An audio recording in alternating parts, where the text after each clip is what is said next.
Nos encontramos ya a la mitad de la semana de una lección que estamos terminando, una lección que ha estado muy interesante, en la que hemos aprendido mucho sobre el libro de Isaías. Pero no se preocupen porque ya aquí en El Salvador está la lección, y valga el comercial, la lección del nuevo trimestre. Pastor Dani Perla, va a ser una lección muy interesante, un tema muy lindo, la promesa, el pacto eterno de Dios. Así es, y les animamos para conseguir su lección. Recuerde que este repaso que nosotros hacemos no es un sustituto de ese momento devocional que usted tiene con su Biblia en mano y también su propia cartilla. Así es. Bueno, así que por favor también puede acercarse a las librerías YADPA para poder adquirir su ejemplar y así usted pueda disfrutar de este estudio de manera personal. Pero gracias por acompañarnos. Hoy vamos a estudiar el tema comunidad de fe. Y para poder hacerlo vamos a pedir a Dios su dirección, así que le invitamos que nos acompañe para orar. Nuestro bondadoso Padre, hoy queremos suplicar que tu Espíritu Santo ilumine nuestra mente para comprender cuál es tu mensaje para nosotros en este día. En el nombre de Jesús lo pedimos. Amén. Amén. En la lección anterior, Pastor Dani Perla, estuvimos hablando ya que Dios invita a su pueblo a traer ofrendas, y esas ofrendas son personas de otras naciones para que integren la comunidad de fe. Incluso dice Dios en Isaías que va a tomar de ellos para sacerdotes y para levitas. Así que la pregunta que surge aquí es ¿cómo impacta esto a la comunidad de la fe, Pastor? Bueno, realmente lo cambia todo, porque en este nuevo esquema los judíos no solamente estaban siendo enviados a esparcir el evangelio, sino que también aquellos de entre los gentiles, o sea, no judíos, que escucharan el evangelio, ellos iban a prestar también a Dios. Algunos de ellos Dios los iba a tomar para un servicio de poder predicar su palabra, de ser líderes de la iglesia, de ser portavoces del mensaje de Dios. Así que aquí estamos hablando de una nueva estructura de hacer las cosas. Muy bien. Bueno, entonces, Pastor, aquí también surge una pregunta. Si estamos hablando de una nueva estructura, y esto es una profecía ya en Isaías 66, 21, que fue un texto que ya hemos considerado antes, ¿cuándo se cumplió esto, Pastor? ¿Se cumplió ya en la historia o se está cumpliendo actualmente? ¿Qué podemos decir? Definitivamente en el inicio de la iglesia cristiana, ahí se cumplió esta profecía, porque Jesús le dijo a sus discípulos que eran judíos que fueran por todo el mundo y predicaran el evangelio.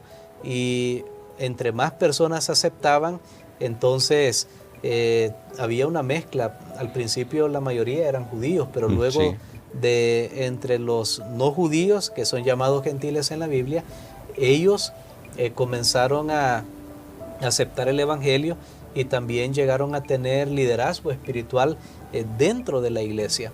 Ahí se cumpliría también lo que Dios había querido siempre aún para el pueblo de Israel, que ellos fueran un reino de sacerdotes, que todos tuvieran acceso a poder presentar delante de Dios sus sacrificios, especialmente tuvieran acceso a ser intercesores de la gracia de Dios. Y yo creo que todavía a veces nosotros estamos un poquito influenciados por el elitismo espiritual. Pensamos, bueno, esa persona por el cargo que tiene, Dios lo escucha más. o esa persona por la experiencia religiosa que tiene, Dios lo escucha más. Sin embargo, yo quiero decirles que Dios está buscando a cualquier persona. Dios se lo dijo a Pedro en una visión. Él no hace acepción de personas y Él busca en todo lugar a aquellos que tienen un corazón limpio, recto para Él, que están buscándolo.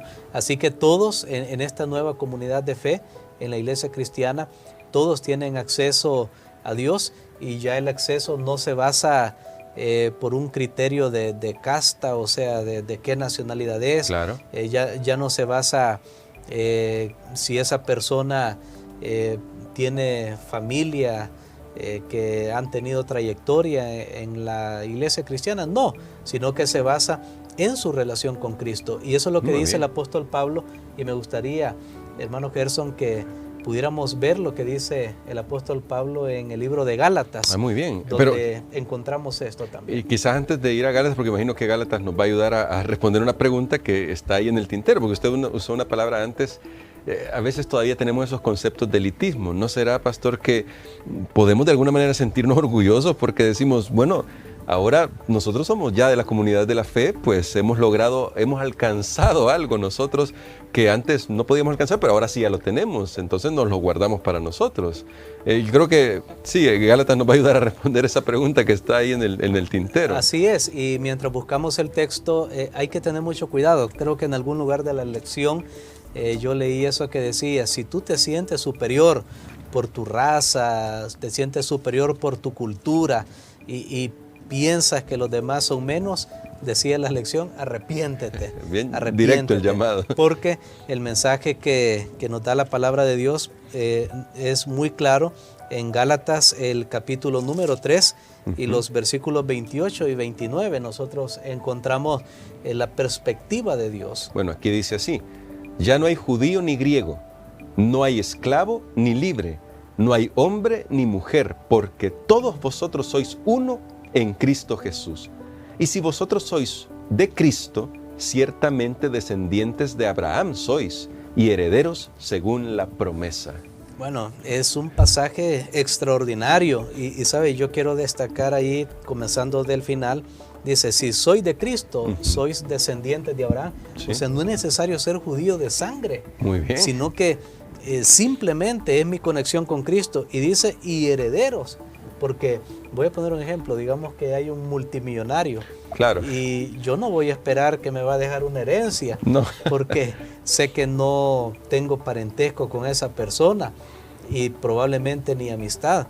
Pero, ¿qué les parece? Que este multimillonario dijera lo siguiente, si alguien se hace amigo de mi amigo, entonces yo le voy a compartir mi herencia. Wow. Eso sería una manera de tener acceso a esa riqueza sin merecerlo. Sí. Y esto es lo que está diciendo aquí la palabra de Dios. Dice, si somos de Cristo, tenemos derecho a las promesas y a la herencia. Y eso es algo maravilloso. Por eso es que en Cristo Jesús todos somos uno. Ya no debe reconocerse ninguna distinción, ningún grado de superioridad. No significa, y tal vez voy a hacer una aclaración, claro, hermano Gerson, no significa que no hay una estructura organizacional en la iglesia cristiana. Claro, claro. Lo encontramos desde el antiguo, desde el Nuevo Testamento, digo, o sea, en los inicios de la iglesia cristiana encontramos, habían diáconos, habían ancianos, habían obispos, pero de lo que estamos hablando es que eso no debería influir en el acceso que nosotros tenemos a Dios y las promesas que Dios nos hace, que cualquiera puede llegar a formar parte de las bendiciones espirituales de nuestro Dios. Entonces, pastor, cuando nos conectamos con el Señor Jesucristo, nos damos cuenta que no tenemos nada de qué gloriarnos en nosotros mismos, y creo que el mejor remedio para evitar el elitismo y todas esas cosas, el orgullo espiritual que a veces llena nuestra vida, es ir a la cruz de Cristo. La cruz del Señor Jesucristo nos mostró que es Él el que hizo posible la salvación para todos. Y creo, pastor, que podemos agradecerle al Señor porque ha abierto esta comunidad de fe para todos aquellos que confían en su nombre. Amén. Oremos. Padre que estás en los cielos, te agradecemos, Señor, por esta gran lección que nos has dado este día, en el cual nos llamas para poder pertenecer a Cristo, y Él es el gran factor unificador para todos. Señor, si hay algún sentimiento de superioridad, ya sea por educación, por la raza, por la trayectoria o por lo que sea, permítenos, Señor, avergonzarnos de eso y ayúdanos a mirar solamente a Cristo como el único que debe ser adorado y alabado.